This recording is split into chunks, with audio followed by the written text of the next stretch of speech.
Morning. Happy Friday. We're on our way out to milk Dolly, and so I thought I'd just show a little video of her this morning on this rainy Friday. Milking time is her favorite because she gets to hang out with her humans and get some grains. She loves her some ration of grains. Good morning, Dolly. How's it going, girl? Ready to be milked today? Look at that. Full of milk. Dolly gives the best milk. Don't you, Dolly girl? Hey there. Hey, lady. This is Dolly's favorite part. The grains. Ready, Dolly? You want this? Oop. You excited? You so excited? We have to do this little dance every morning to get her into position. And there you go, Dolly. So, before we milk anything out, we have a rag that we keep in, or that we put in warm water with some Castile soap, and we give her a good wipe down. Make sure there's not anything stuck in her teats. Get all 4 quarters really good.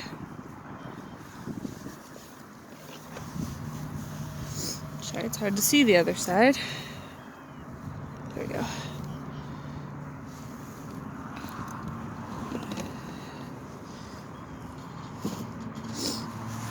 And then after getting all 4 teats, I just give the whole bag a good rub down. Oh, Jake brought some more grains, so she's excited for that. Lost her bucket. There you go.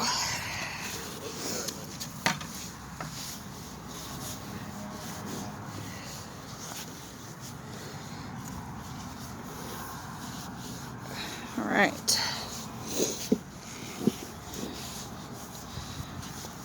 Make sure there's not going to be any stray anything falling in to our milk buckets. And then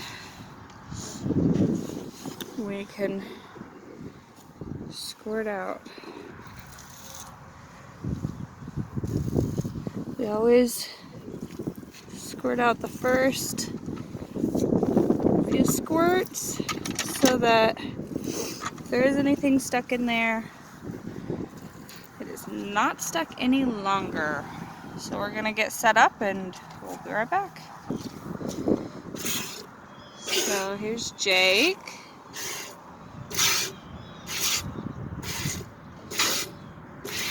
He's got strong hands, so he gets a pretty good flow from her.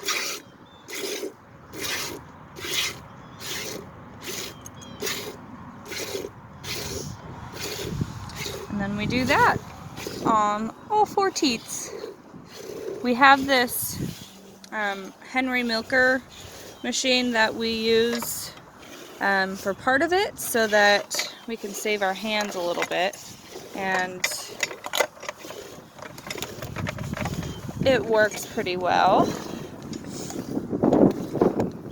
We just attach these 2 cups to 2 teats, and then we start getting some milk. So I'll show you that once I set it up. One important step I forgot to mention is we put some olive oil on her teats so that when we put these little cups on for her, it doesn't pull the skin or anything. And it just makes her teat nice and soft, so she doesn't have any cracking or anything. Okay. So we got these on. You can see a little bit of flow coming out. You can see better on that one. And this is the little hand pump. Thank you. With a gauge.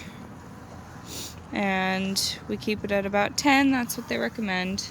And by the way, this is a Henry milker. It hasn't been the most efficient for a cow, but it does save our poor hands a little bit of work, because milking a cow is kind of hard. But I'll show some updates as we go along. Actually, real quick, I'll show you the back of the udder. This is how you can get a good representation of which side needs to be milked more still. She's stamping her foot for you. But yeah, you can see this side. Let's see. This side is usually a little bit bigger than that side, but she's also stepping her left foot forward, so that kind of affects that as well. So we don't milk with the machine the whole time because we think it might be a little tough on her teats, so occasionally we hand milk. Well, the back left always gets hand milked because she got an injury on that one her first day here, and so it's still healing and we don't want to aggravate it. So this one I just give it a little break and do some hand milking. Ooh.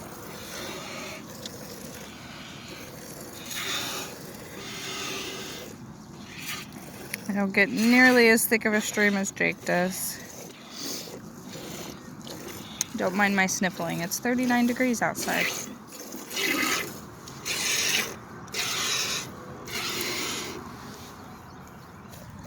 So our hands get tired pretty quickly milking a cow, and we are still building up our hand strength for cow milking. We're used to goats, but so we have found some different hand grips that help relieve some of the pressure. I've been having issues with this one finger and it keeps popping out of place. So we found that you can, instead of pinching like this and squeezing down, you can kind of pinch off like this and then squeeze down.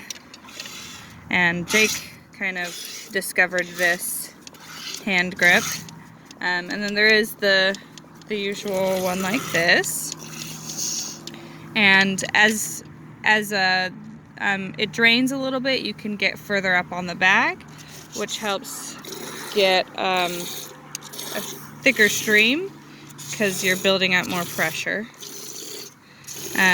Occasionally I will switch hands because my right hand gets tired and then my left hand will get tired, and so that's just how we do this the whole time. Switch back and forth, switch grips, do what you gotta do to milk the cow. Dolly's mostly finished her grains, so now she's just hanging out, getting milked. Oh, Dolly girl, are you getting milked? Oh, here we go. She decided to take a step and knocked off her milker. So I'm gonna show you here how to milk up on the bag. We're getting pretty drained here. So you can see I try and pinch up as far as I can onto the actual udder. And that helps drain the last little bit out. So it allows you to grip up with more of your fingers. Yeah, Jake said it allows you to grip up with more of your fingers. That's been our problem with Dolly, is her teats are a little short. We, I guess, didn't pay quite enough attention to that when we were choosing her, but that's okay, we love her. So you see I can't fit my whole hand on here comfortably, but with squeezing up on the bag, I can fit my whole hand in there without getting my hand in the way of the stream. Alright, we have finished milking, and you can see her bag's looking all wrinkly, I guess is the best word. And her teats are all wrinkly, and that tells us she is finished milking. And so we pack everything up and we get her unattached, and then she is free to spend her day grazing and eating her hay and drinking her water, being a happy cow. We always finish Dolly off with another